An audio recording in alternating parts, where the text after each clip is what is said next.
दो ऋषि बैठकर जो है मंत्र जाप कर रहे थे, साधना कर रहे थे, तपस्या कर रहे थे। और दोनों अलग अलग जो है पीपल के पेड़ के नीचे बैठकर साधना कर रहे थे, क्योंकि उनके गुरु की आज्ञा हुई तो दोनों जाकर बैठ गए। तो एक के पास जो है नारद मुनि पहुंचे, देखे अरे ये तो तपस्या कर रहा है, बहुत मेहनत से कर रहा है। फिर दूसरे के पास गए, दूसरा भी देखे बहुत मेहनत से कर रहा है।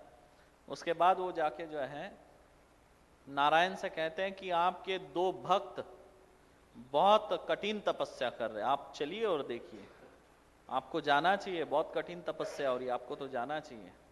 तो नारायण भी जो है नारद के साथ चल दिए, पहले व्यक्ति के पास पहुंचे और ऐसे ही साधारण एक ब्राह्मण की वेशभूषा धारण करके गए और उनको उठा दिया। अरे ये क्या कर रहे हो आप? बोले मैं तो तपस्या कर रहा हूं। और किसकी कर रहे हो? बोले नारायण की तपस्या कर रहा हूं। तो क्या नारायण आ जाएंगे? तो बोले क्यों नहीं आएंगे? तो उसने कहा देखो, ये जितने पेड़ देख रहे हैं ना आप, इस पेड़ में जितने पत्ते हैं उतने बार आपको जन्म लेना होगा और उतने बार आपकी मृत्यु होगी, तब जाके आपको जो है नारायण के दर्शन प्राप्त हो गया, ऐसे ब्राह्मण ने कहा।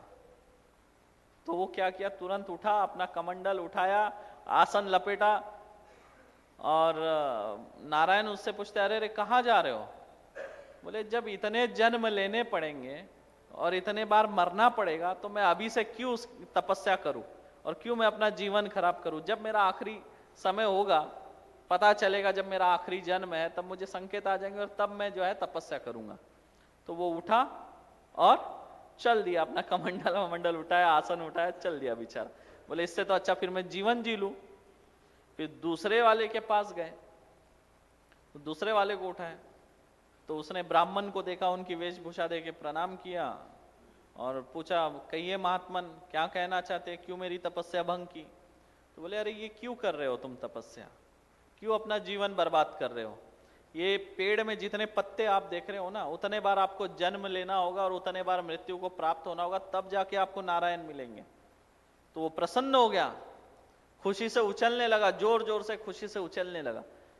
तो फिर जो नारायण जो कि ब्राह्मण के वेशभूषा में थे, बोलते अरे क्यों उछल रहे हो, क्यों इतने प्रसन्न हो रहे हो? मैंने तो कहा कि तुमको इतने बार जन्म लेना होगा, इतने बार मरना होगा, कितनी तड़प होगी, कितनी पीड़ा होगी, और हर जन्म तुमको जो है तपस्या करना पड़ेगा। तो बोलते देखिए मेरे खुशी का कारण ये है, मुझे ये तो पता चल गया, वो कितने जन्म लेना होगा, कितने बार मरना होगा, उससे मतलब नहीं, ये तो पता चल गया कि नारायण के दर्शन करूंगा, नारायण प्रसन्न होंगे, यही मेरे लिए बड़ी बात है। हंसी खुशी मैं तपस्या कर लूंगा, हंसी खुशी इतने बार जन्म लूंगा, इतने बार मर जाऊंगा। और फिर क्या हुआ, तुरंत जो है नारायण वहां पे प्रकट हुए। तो इसलिए भक्ति मार्ग पे पहले आपको चलना पड़ेगा, समझे? तुम तो एक ही जन्म लिए और एक जन्म में बोल दिए कि मुझे नारायण मिल जाए, वाह, कैसे होगा? आपको बता दो भक्ति इतनी सरल नहीं है, भक्ति बहुत कठिन है, बहुत। आप सोच नहीं सकते कि कितनी कठिन है।